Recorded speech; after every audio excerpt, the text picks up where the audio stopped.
Welcome to Unqualified Advice, the show where we try to make sense of business, investing, and life with just enough experience to get ourselves in trouble. I'm Sean, and he's Dan. We both started different careers, Dan in IT, climbing the ranks to Chief Technology Officer in New York, and me in manufacturing, managing production quality across 3 countries. At some point, we both decided we didn't know enough, so we went back to school for our MBAs. Me at Columbia Business School, and Sean at the University of Houston downtown. And after all that, we figured the best way to share what we've learned and what we're still figuring out is to start a podcast. So, if you like deep dives into decision-making, business strategy, and the occasional half-baked investing theory, or just enjoy listening to 2 guys challenge each other's ideas and occasionally admit when we're wrong, you're in the right place. Welcome to Unqualified Advice. Is being early the same as being wrong? I guess is my question. Oh. Because in January of 2025, last year, on episode 22, I posed a statement that we were going to see a sizable scandal grow within private credit within the next year. And well, it's about 14 months later, and I think it's starting to bubble up to the point where it's now, I think, reaching a wider scale audience, and people are starting to hear about it in more of the public zeitgeist. There were a few things that happened last year that I think if you follow the financial space, that you might have been caught wind of. But that's what's been on my mind, and that, hey, it's finally happening as we see this week. For those who aren't aware of what I'm talking about, there are these companies called BDCs, business development corporations, that run what are called closed-end funds. And what they do is they go and they make loans to targeted types of businesses, typically, or that have certain underwriting criteria. And over the last 5 to 10 years, a lot of these companies were investing in things like, specifically, SaaS, vertical software as a service, because they have very good. Yes, SaaS, sauce. I don't know. Sauce? Are you sharing sauce, or are we talking about? I don't know. Why do I say? I don't know why I say. It's SaaS. Your desire to be European. Know. Yeah, that must be it. Go take a vacation. So there's but over the last year, there's been worries about the possible growing default rate in some of these loans, which doesn't mean that the fund is going to zero or anything, but that it's probably not worth par, what they call par, 100%, right? So the fund is supposed to be basically paying out notes at a certain steady 1% a month.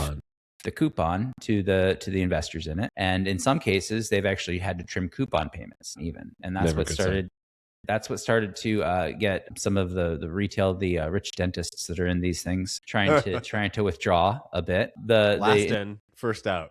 The institutional investors seem to be a little more stable and sure that saying that, this is just a short-term blip on this. But what it ultimately has led to is that there's been a request for redemptions in these funds. And I say they're closed-end funds, meaning that when you put money in, you basically are signing a contract saying that I'm going to leave this money in. I can only withdraw a certain amount a year for liquidity needs, and typically that's about 5%. Not much. Not much. So yeah, if you put in $100,000, into one of these last year, and you saw this going on and wanted to pull out right now, you could pull out $5,000, in theory at max. I mean, you could request to put in, to withdraw everything. And if you were the only one wanting to withdraw, then you might get fully redeemed. Yeah. Yeah. You'd probably get fully redeemed. But if everybody's trying to withdraw, you might only get $5,000 out. And so in some situations, some of these firms have seen their redemption rate spike above that kind of 5% threshold. One being Blue Owl, I believe, saw about a 7 to 8% redemption rate on a recent quarterly tender, is what they call these that they offer, and that's created a bit of scuffle in the news, a bit of a kerfuffle in the news, I would say. And led to some interesting podcast episodes this week, I think. If you're interested in this, I'd highly recommend a show called Money Stuff with Matt Levine and Katie Greifeld. They had a guest on this week, Boaz Weinstein, who runs a firm called Saba. Capital. Saba. Yeah, Saba. SABA. Good and follow they put on Twitter out, too. If you he is. Yeah, if you're into what we're talking about right now, go follow him on Twitter if you're on Twitter. I loved when he said, what do you mean? I talk about this stuff at home to the wall, so I'm always happy to come on. I thought that was great. Yeah. It truly was. Way too many males, maybe, but definitely dads that are just like, oh. I feel that. Like, I've interests that I have to leave the home to. Yeah, that I could talk about, but nobody's there to listen. So I'm just thankfully I have a dog. Yeah. Well, I mean that, I think this is, Claude is definitely somebody you can talk to as well. No, this is true. Don't rely on that. But actually, it's kind of fun sometimes. Yeah. Well, you do learn stuff. I mean, I do sometimes. Yeah. As we've talked about before, it's like take your things there and start asking for blind spots. Like you have to go in with a level of maturity, right? Like you're wanting you're wanting to be better, and you're wanting to find things that are wrong with your thinking. Yeah. Most people don't do that. They want full confirmation that what they already think is true. Asking it to help you steel man something, I think, is a very useful application where it basically goes and says, here's my argument. You can help it summarize your argument and craft your argument for Pete's sake, but then have it steel man it and say, okay, find the best, counter arguments and their best points. And let's talk about where it's, what I'm thinking is weak or what I'm working on is structurally off. Yeah. Or you go through this whole conversation about private credit and you're a bear. And then you're like, okay, now it's time for you to be the bull. Yeah. And review this conversation and tell me why you think otherwise on opposing the bear case. Exactly. So anyway, why this made news is then Weinstein and Saba Capital put out a tender offer trying to buy up to 5% of various funds. I think there was a Blue Owl fund and one other I'm not recalling, but it's not important, at basically a 35% discount. So basically, if you wanted to liquidate $100,000, they'd give you $65,000. They'd get your stake for $100,000, and they're banking on it being actually worth maybe $85,000. And so they're going to end up getting a pretty decent, still a pretty decent return, not lights out return, but recognizing that there are people inside that want out and they're potentially willing to take a haircut.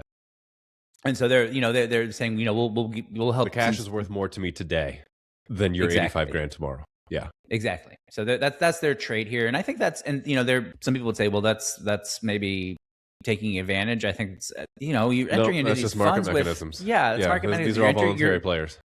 Exactly. To get into these funds, you have to be an accredited investor, typically. Also true. Yeah. So that means that you have a certain level of wealth and or are sophistication. So, for example, I have the SEC Series 65. So I'm technically an accredited investor. If I wanted to go in to get one of these things, I could. Despite number of assets, right? Because you can either get it just by hitting a number, or you can be a rich dentist and you can probably become an accredited investor. We need this has got to be recurring. The rich dentist thing. We've got to have like little avatars for like how we explain things, and I think the rich dentist is definitely a keeper. Well, I think it's kind of like that. To me, that's almost common parlance because I think Levine and use it too. Yeah, you're right. Actually. All right. So what is this telling us? What is it for the layperson? What is this telling us? Because most people are going to be like already glazing over about the details about private credit. Yeah, I know. And I'm sorry if I got a little into the weeds there. I hope not. But why we care is historically, in times of trouble, credit is kind of a canary in the coal mine, meaning it can be kind of an accelerant in some situations, in certain cases, into crashes and panics where you see more significant drawdowns in the broader market outside of just credit. Which some people, it makes them believe that debt is bad or debt is evil. Debt is actually the mechanism with which we create prosperity. However, as with all things that provide leverage, it can provide leverage in both directions. And the bad deals or the things that didn't quite work out when there's a hiccup in the world, either there will be a credit crisis, like the crisis happened within the debt, or some exogenous force within the world will expose a weak place in the credit industry. Is that fair? Yes. I think that's very fair. And then it plays out financially via that strike, if you will, within the credit. And yeah, because there's a lot of times there's margin built up on. I mean, this is all leverage, right? So there's a lot of. It depends on how it's stacked. Yeah, a lot of this can be levered bets where a 5% move ends up being a 15 or 20% result in somebody's portfolio. and then someone else is 50, right? Like we saw this in Yeah. The Big Short, where the scene, if from the movie perspective, the scene is Richard Thaler and Selena Gomez, and he's explaining like CDOs and CDSs or whatever, and how that how the magnification or the escalation of these bets happened. Therefore, once the size gets big enough, it becomes systemic rather than local, right? So you always have debt that fails. What you want is to make sure it's small enough that it can be absorbed and localized enough that it isn't malignant, right? Mm-hmm. Or metastasized in the system. Exactly. And here we have more and more stacking going on, which I think is Yes, and then you have, you know, also in this space, a lot of private credit is heavily getting involved in data center build out, right? And so you have risks of if revenue streams, cash flows don't matriculate the way that they're expected to. Let's say free cash flow doesn't start to develop for some of these companies that are scaling this stuff out as quickly as they thought, because there's less of a mode in the model than maybe initially anticipated, or let's just say it takes longer. Like everybody's kind of hyped up and excited about this, but maybe it just takes 2 years longer than we think. And so that it extends the timeline for positive generating, these assets become positively generating machines, where you could start to see some crunch in the credit space. And as you indicated, or as you said, Dan, you know, that then can lead to other things, and it kind of depends how it's stacked. I mean, you know, you think about famous crashes throughout history, like 1987 comes to my mind. I don't know if anything from history pops to your mind, but every single one. I was trying to set you up to say 2008 or 1929, but I guess not. No, but every single one. But every single one of them. Yeah. So it's just it's so you see it coming into the news, and like I thought I was gonna come up last year just because there was some shenanigans going on. And now it's coming up in a more interesting way than I had anticipated. Or more well, now it's more structural. You were expecting more human behavior. Yes. I was expecting some which actually we did see last year with squirrely accounting, Enron, Tricolor and First Brands. Yeah. Those were examples of what I was thinking, where they're people hiding assets and doing weird things with their accounts receivable bookings, and that's what we saw there. But this is more it's getting different. But I don't want to say that it's inherently a bearish thing. Yes, because sometimes the other way to look at this is like every single bombastically, you know, record-breaking, world-changing company was also at some time probably a fraud. And the frauds that get taken down just didn't make it. Yep. Because how do you raise money? It's like, well, I'm going to go tell a bunch of people things that aren't true, essentially. And yeah, I'm going to forecast a future that hasn't been made yet. Exactly. And it's kind of akin to, I think Mark said this in his last memo, but it's an old phrase, but building the airplane while you're flying it, essentially. Yeah. You know, you have to get the thing in the air, but it's not all fully done yet. So yeah. You don't know what it's going to be capable of. You don't know where it's going to take you, and it might crash. It might crash and burn. Yeah. But you got to believe.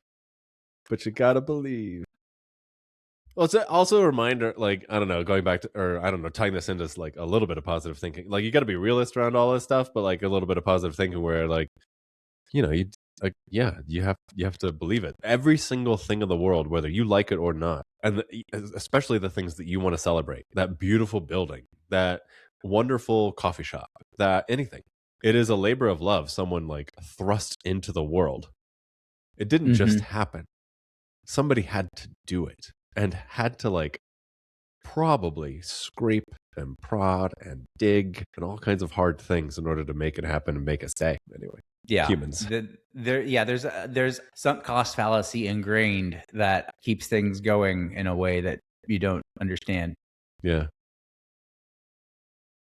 And also, you know, we're talking like I don't want to set off any permeable vibes here. You know, you look at this. Weinstein is taking a position, right? He's wanting to get in because he thinks it's A moneymaker. overvalued at NAV, but it's still a moneymaker. And he's like, it's worth about this, knowing it's worth more than He's that. still a buyer.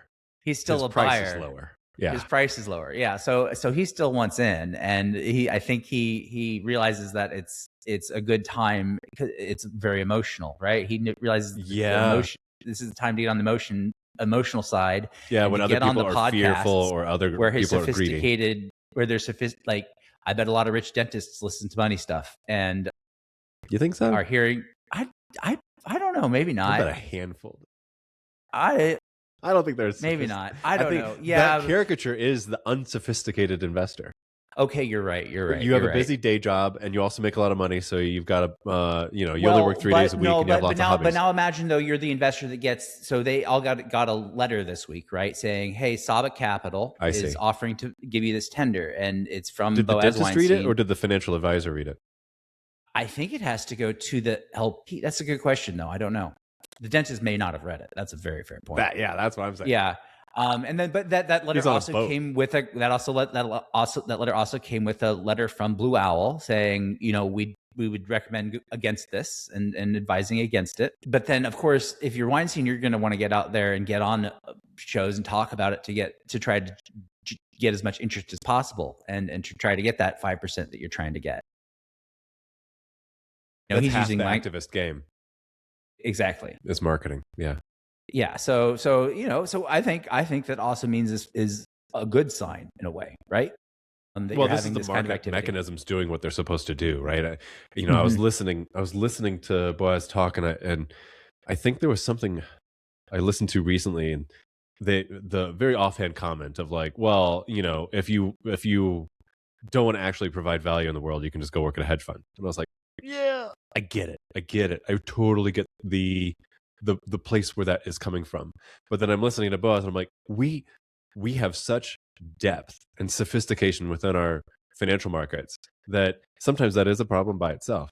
But for the most part, because we have such smart and deep players and such a sophistication around the different mechanisms at play and the different kinds of investors that are willing to go into different places and do these things, you end up with liquidity in places that without sophistication, you'd find a dry well. And then you would see more collapses or more just complete blowups hitting the brick wall sort of thing, right? Because there wouldn't be this maturity of markets to be able to support different things. Now, again, there's an opposite side of this, which is, I think, where 2008 is the bellwether example of something getting too sophisticated and too large to the point where there was the brick wall too.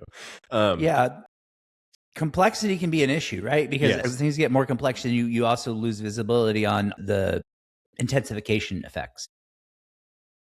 But I guess my point was more like people like to crap on hedge funds and the Wall Street bankers and different things, but like they serve a very, very strong and needed purpose within our entire lives. I don't even want to say business lives. Like, it is business, it is homes, it's your personal life, it is everything that touches this industry in some way. And it provides a lot of value, even though a lot of people look at it as purely extractive. 100%. I don't want to say 100% in alignment. No. I'll say 70% in alignment with you. I think that there's a lot of value. There is some extractiveness. I didn't say there wasn't. Yeah. Okay. Fair. Yeah. Okay. Yeah. No. But yeah. But no. At the core, though, the core of it is 30% of small businesses are bullshit. Maybe. Yeah. I mean, right. So like, it doesn't matter what industry you look at. You're going to have humans be the players within that industry, and you're going to get human behavior out of it. Mm-hmm. Yeah, financial industry, lawyers, like I think you attract more extractive players, and you're going to have that, and that's part of the reason why you have legislation around not, making it harder to be that person or do those things. But I'm saying, like, if you were to just nuke the whole entire industry and say we don't need it because it's 100% extractive, you would watch well-being collapse. Yes, you would. You're right. It's because then it would. This all or none thing is farce. Yeah. Yeah, no, it's absolute farce because for the reasons you said. Well, Dan, so that was my what I've been thinking about on private credit. I don't want to dive too deep there because I know that's probably the more we talk, I'm going to start wanting to get into the weeds of some of the mechanics, and that's no fun for the people who I don't think have studied that sort of thing. So, what are other things that are on your mind this week from your side? On my mind this week, Nir Eyal, what's his name? He wrote Indistractable. Nir Eyal. He wrote Indistractable. He has a new book out, and I have not read it, but I just listened to a conversation with him on it, and it's around belief, which is a topic we've already circled around, and you'll hear me talk about from time to time in the past on this podcast of like you kind of have to not lie to yourself, but you do have to believe, right? And he has this really useful framework around like, this is fact, this is faith, and this is belief. And it was something like, fact has an actual answer. It is provable in the world. Faith is the exact opposite. It is the thing you believe, and it is basically unprovable. Is there a God or is there not a God? And a belief is somewhere in the middle there. And he, of course, is like trying to, make an argument around like, if you believe that you're not a morning person, then you will be not a morning person, for example, right? And it's these little tiny things that we all carry with us that write our stories against our will sometimes, but you are believing it, so it will be true, right? I'm someone who is not good at public speaking, then it's probably going to be true, right? And so if we rewrite some of our beliefs, you end up getting places. You can rewrite your story, basically, rewrite your programming. This goes back to Prometheus Rising. And I was going to say, this sounds a lot like Robert Anton Wilson. It's all, you see this thread going back through history over and over and over and over again. It's just repackaged by newer people in newer language that can connect with a more modern audience who have not yet found this, what appears to me to be quite ancient wisdom. So this book you're reading right now, you say, is it modern or is it? Yeah, just hit the New York Times bestseller list like this Okay. week. Okay. Very modern then. Yeah, you don't see many classics on there. For reasons. Dead people don't make money. I mean, they do, but There's no advantage to going and marketing something heavily that's in the public domain, I guess, right? Yeah, Marcus Aurelius isn't really showing up on Conan O'Brien's podcast to pump his new book. That would be a fun AI avatar thing to do. Just get build out avatars of these old philosophers based upon their writings. Is that what's coming? We're gonna have like podcasts with the ancients, or Alexander the Great shows up and he's like 22. He's like, I've already conquered half the world. I'm getting the next half after this episode. I opened up YouTube just the other day and clicked on a video that by title, it seemed like something up my alley that it was not long. So I was going to listen to it and, or watch it. And just an AI voice. And it wasn't even good. I'm like, oh man, I wonder how much trash like this is out there. Yeah, I've clicked on a few things, and sometimes the audio quality is just unpleasant, right? I wouldn't even call it audio. It's like audio. It's like voice cadence. Yeah. It just sounds off. The timing's not right. It lacks a natural.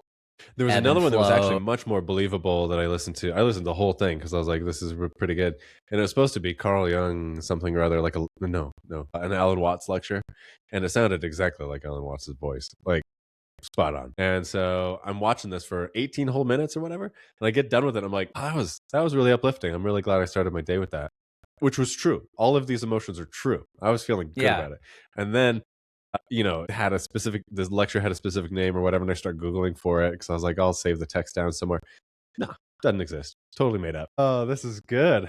It got me, But that isn't to take away from the ballast of the material, but it shouldn't have Alan Watts' name on it because it wasn't his. But interesting future. Everything in the future is just going to be, you miss 100% of the shots you don't take. Wayne Gretzky, Michael Scott,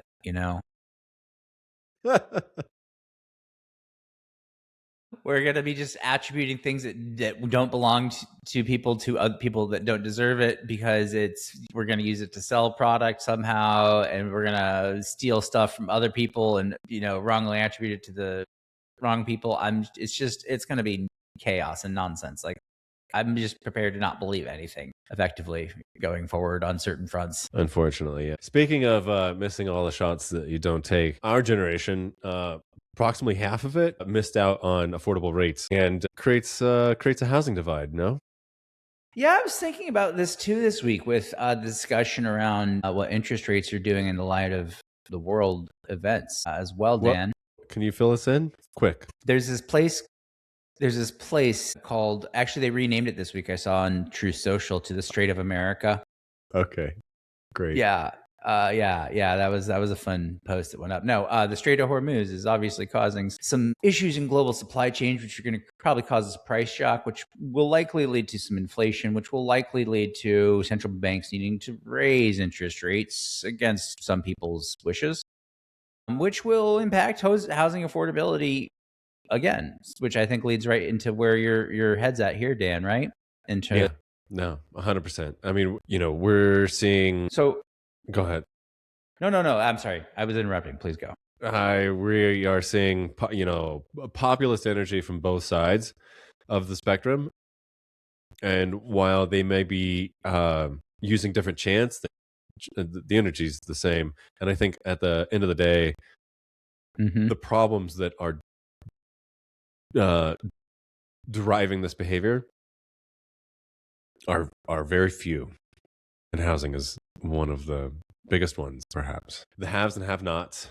People are angry about wealth, but really there's only a handful of billionaires anyway. So, like, is that really your enemy, right? Or is it the fact that, like, all the boomers who did buy houses have a 2% rate, and they bought when the house was 50 to 100% less, or maybe even more. If they even have a mortgage. Yeah, the vast majority of boomers don't. Yeah. Something, I forget the number. Yeah, I'd have to look it up. Anyway, this, and you would expect it, right? To a degree. The longer you've been in the market, the lower your nut should be on your housing costs, because housing costs go up over time. Like this, to a degree, this should be expected. But in 2022, we saw a huge jump, and then rates followed quickly thereafter. So to afford the same house, you're looking at basically needing to double your income. And so the vast majority of younger millennials and now Gen Zers looking at their place in the world, they're looking at it going like, no, you don't understand. I do need to make $350,000, especially if you're on the coast. That's Yes, like especially the minimum from the coast. in order for me to be even thinking about having a kid.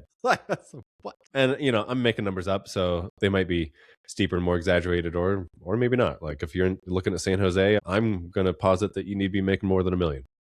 But these are hugely dividing numbers when you look at the populace, who all has to vote on federal elections and have their energy applied to the direction of the country and what they're willing to fight for, and how, I think more importantly, how they're willing to fight for something, which is to say, I think we're encouraging more takers. In the Adam Grant sense.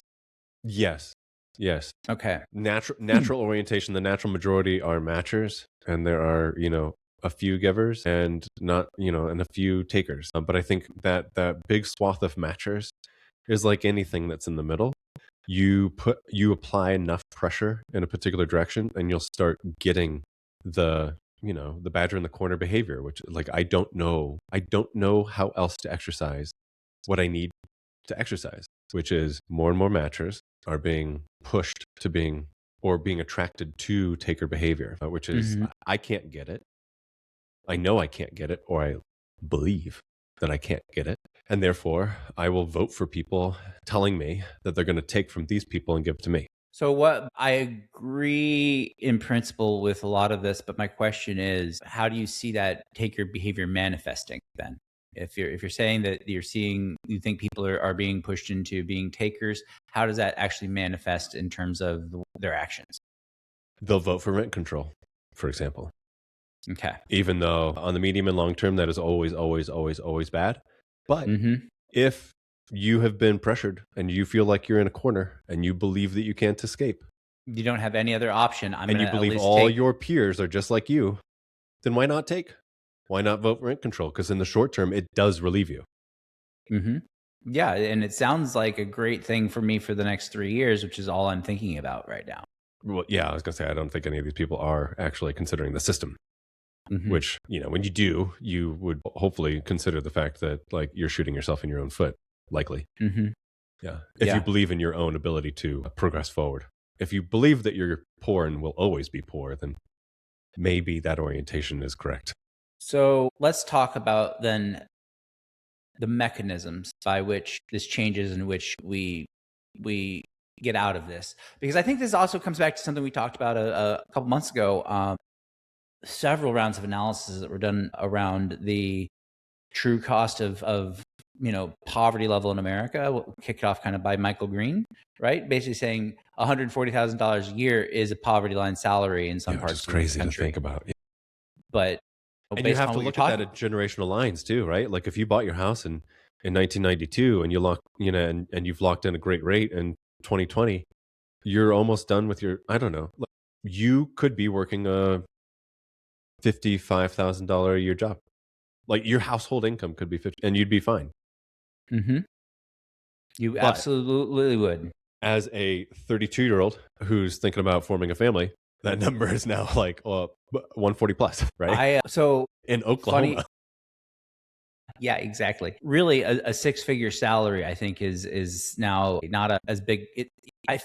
When I was a kid, getting a six-figure big salary deal. felt like a big deal. Yeah. Now it's kind of, oh, you don't have a six-figure salary? Table Oh, I'm stakes. sorry.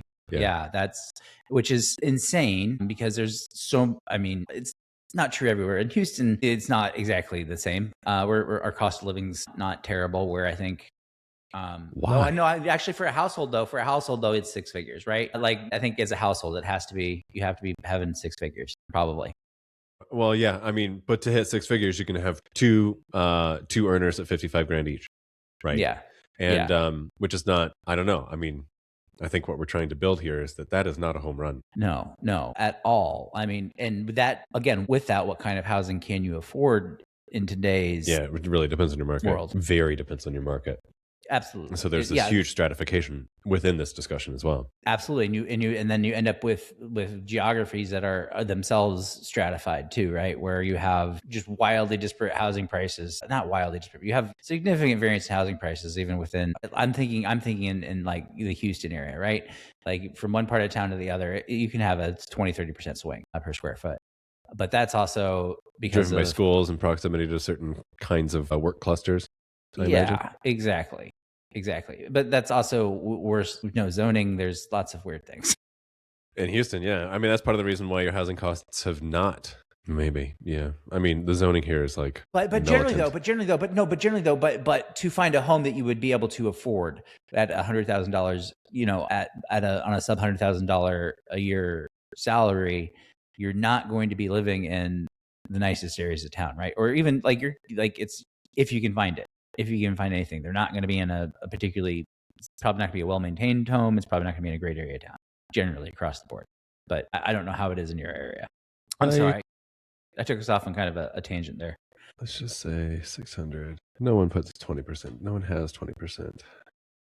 I would say put a fixed. I was thinking about doing exactly what you're doing. Put just a fixed number. All right. So a $600,000 home at a 6.5% interest rate with 10% down. So 30-year fixed. $3,400 a month. $3,400 a month is $40,800. And typically, if your household is taking home $100,000, I'm going to go ahead and assume that at least 34% of that disappears. Mortgage underwriters typically look to make sure that your note isn't going to be above 30% of your take home.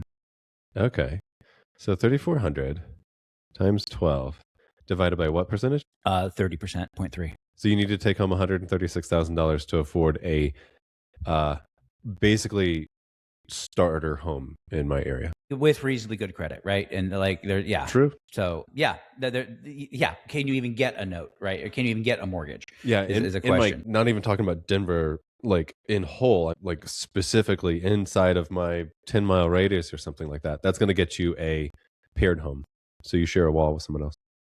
600 grand.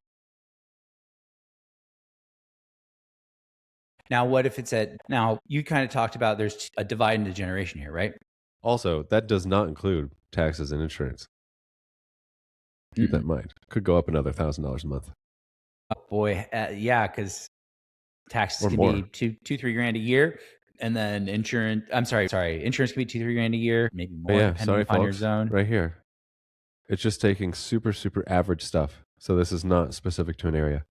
$4,460.85. Yeah, I was gonna say that sounds better to me. So let's redo our math because the credit people are going to be looking at this from the whole perspective, right? The whole. Yep. Yeah, exactly. They're looking at what your payment is.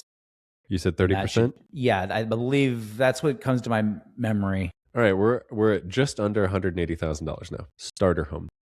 Mm-hmm. But like the price of a starter home being $600. The average home is now over 400 though. That's nationwide. So my zip code's a little bit more expensive than average. Mm-hmm.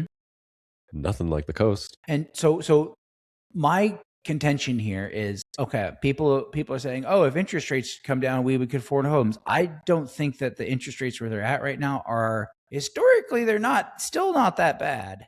But we all got anchored on that other cost. We all got right? anchored. We all got anchored. I think like if you're talking about like with a healthy economy where you want there to be good return for lenders because there is risk involved, right? That you should have some risk reward. Zero interest rate. Where do you think your retirement is making policy? Us money? Part of it is on mortgages. The zero interest rate policy we had for what we had was unhealthy in some ways. You really need to have, I believe, at least a 2%, floor to 3%. Like, so the Fed funds rate now is I think 4.25%, 4. Like that. You can't take that. I would argue I don't want to see that go down below 3. For like in a healthy economy. Yeah. Which I'm not. Well, I think this is what the small amount of people that were banging the drum during the low interest rate period saying, this is broken, this is broken, this is broken. Meanwhile, everyone's just like having a great time, right? Meanwhile, I'm over here refinancing every year for 5 years because it was the right thing to do, despite the refi costs. It felt like it wasn't quite that, but like my rate versus your rate because of when I last refied is insane. Like, I'm just right above 2, and that is incredible. But I also feel like I can never move. That's in your mind though. But yes, I I agree with you. I completely understand that. Yeah. But it definitely creates, I don't think when we were initially purchasing our current home, had rates been at 5 or 6%, I don't think we would have been able to afford it. Right. Yeah. So, I mean, that's how we feel about our current situation, but there are also no choice unless we wanted to move to Tulsa. Yeah. So how do you solve this? Or how do you even like what needs to, I shouldn't say solve because like solving would imply that there's somebody that can go turn a switch somewhere and fix it. Well, that's what everyone wants, right? Isn't that what we're all that's what people are voting for? Rather, let's say systemically, what has to happen? What has to transpire for this to change? I'm going to say something that's almost platitude right at the top, so it's out of the way. Okay. The market has to provide a solution. But I think that also means that we have to get out of the way of the market. So there's a couple things. High prices is high prices.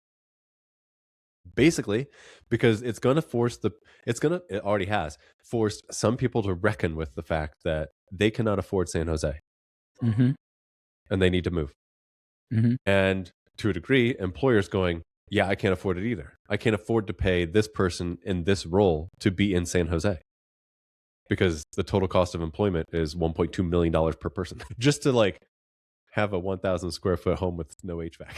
That's a great point. Because the employers have to find workforce, and if the housing costs are at a certain level, that rolls up eventually to the employer.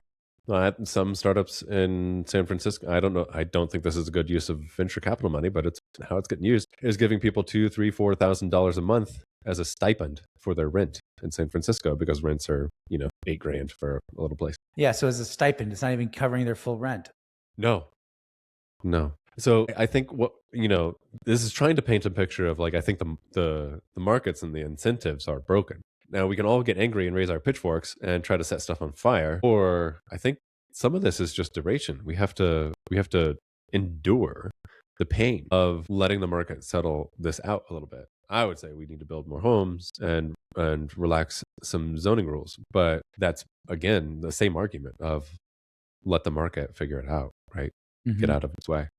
But if a Yeah. developer is looking at the math going, I can't make money on this new build for 20 years, developers not interested, investors not interested. It doesn't matter. People don't, again, going back to like every single thing in the world that you love was built by someone. They either did it for love or they did it for profit. Those are basically the only two choices.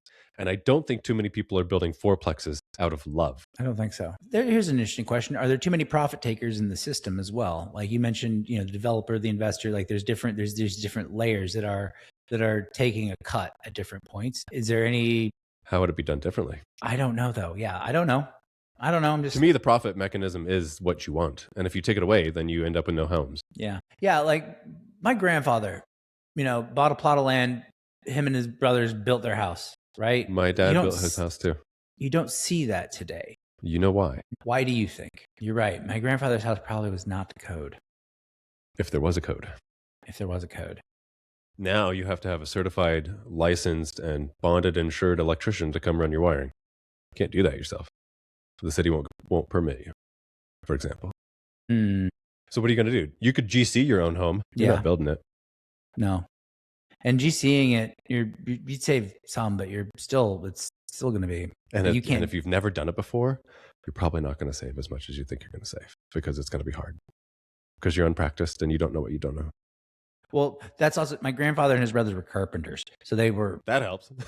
They were kind of in the business, or some of them were in the business of construction. So it was like, okay, this is a natural thing. My dad and father-in-law both built homes for other people, and then they went and built their own. So yeah, I mean, they were practiced to a degree, right? Were they experts in every single trade? But you don't see as, I don't know. I feel like maybe there's not. Maybe I don't know them. Maybe they're still there. I just don't know those people. So you don't know as many of those people that exist anymore. And which is, I think, it's not a good or bad thing. It's just a commentary that's changed.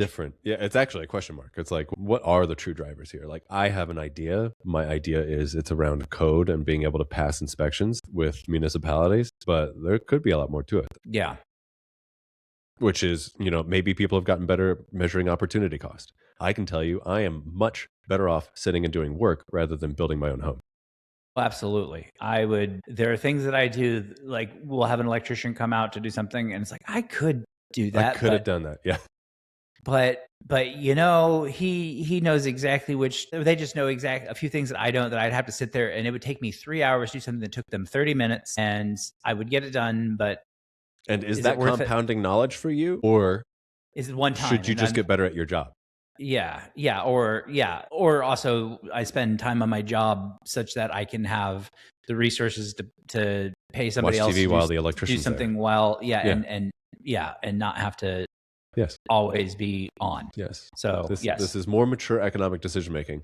That is not throwing shade on my prior ancestors either. I think the world has structurally changed quite a bit. The way I've always thought about it since college is like basically, I've been on salary, so I annualize I take my annualized salary to an hourly rate, and say, okay, this would take me this long, and it would cost, if I were paying myself, I would pay myself this much. Is it more or less than that? And like, then if it's less than my rate, then I'm like, yes, absolutely. Then only if it's more do I consider. It's like, okay, yeah. So like, it's like, okay, it's more, but still worth it. Yeah.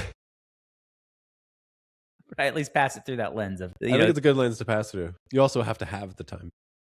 Yeah. Yes. Also true. There's lots of things that like are on my list that I just don't have.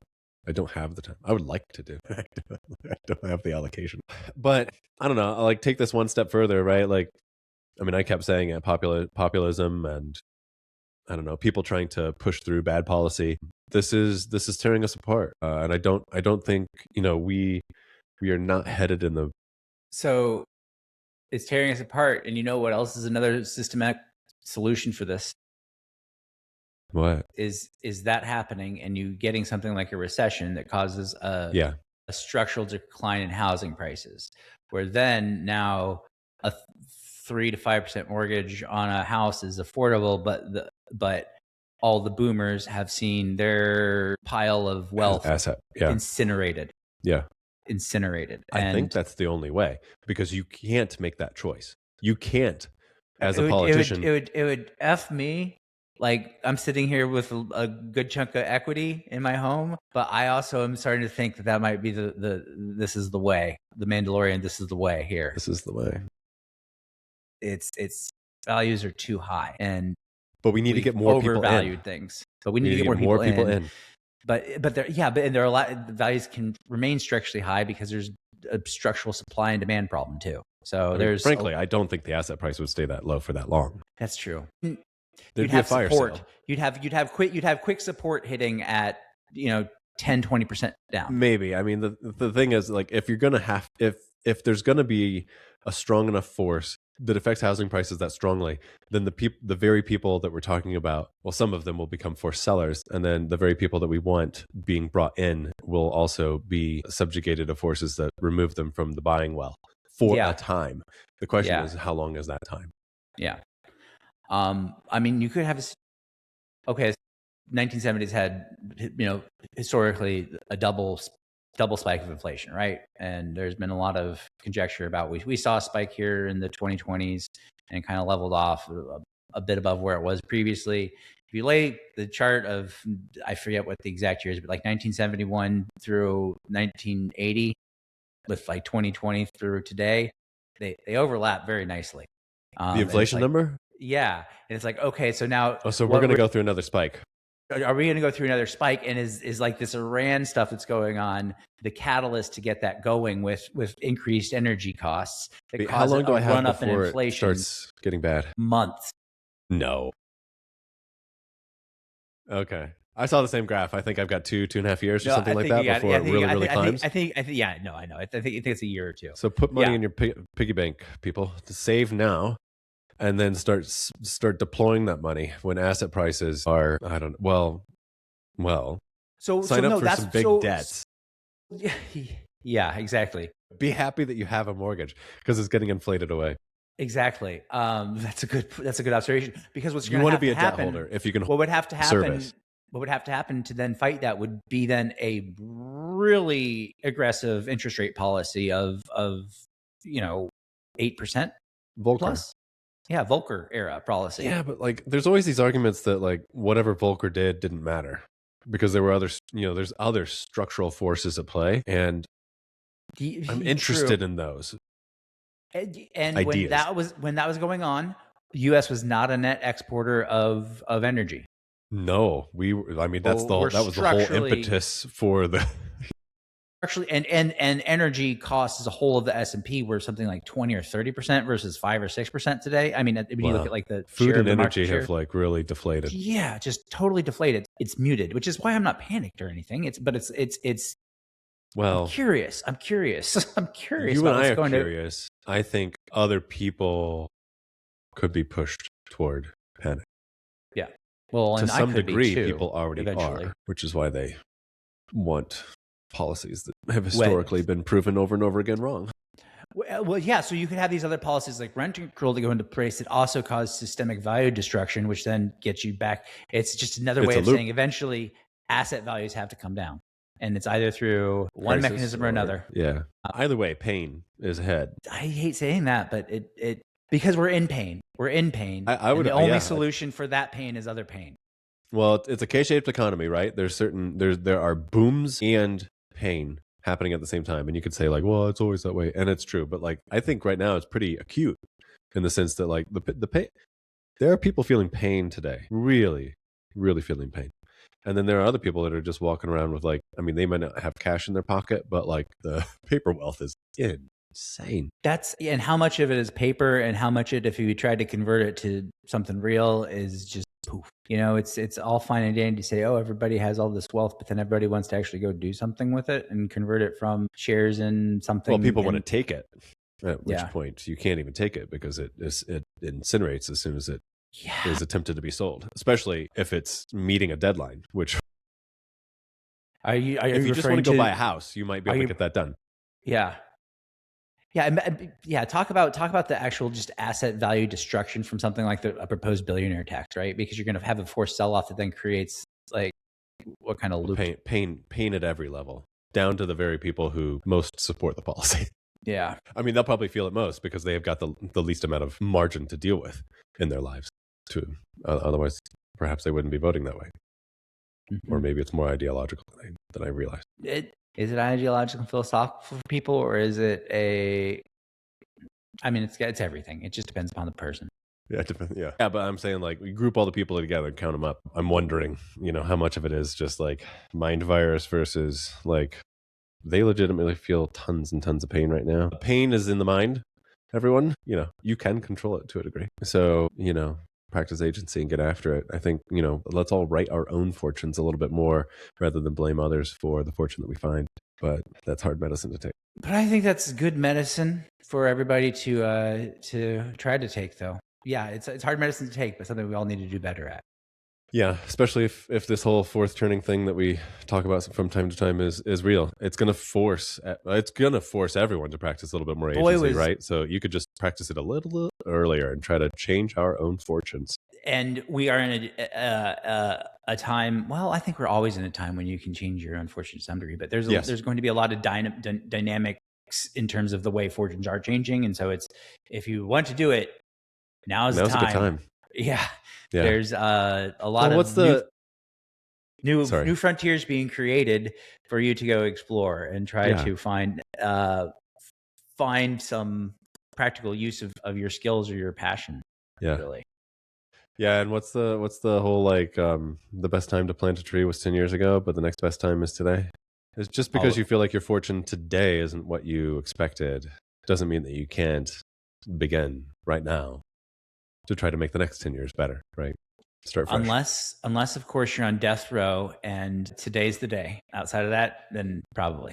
You got some, but yes, some prior decision making that can't be undone then. Yeah. Perhaps. Not everyone's guilty on death row. But probably for the people listening to this show, that's true. Yeah. Well, you don't think we have a big prison audience? I'll go look at the Libsyn numbers and see what I can turn up. Yeah. Well, Dan, I think we've really kind of hit solve the things that we're on. Solve some problems today. Honestly, I think we have a good idea on what needs to happen. Now we just got to go out there and start crashing the market so that we can bring housing prices down. And okay, figure out how to do that. Let's not do that. Let's go do something positive and build something good. Yeah, I mean the other opposite side of the spectrum here is that we raise the floor, we raise prosperity, we raise the amount of opportunity and grow the pie. Such that, again, the naysayers will be like, well, that just is going to matriculate up to the billionaire. Yeah, it's definitely going to matriculate up to the billionaires. But if we make a bigger pie, then we all get a little bit more slice.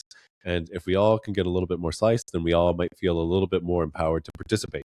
And if we all participate just a little bit more and create that sense of ownership, then we might feel slightly more connected to one another rather than apart from one another. That's what I got. I think we leave it there because I can't beat that.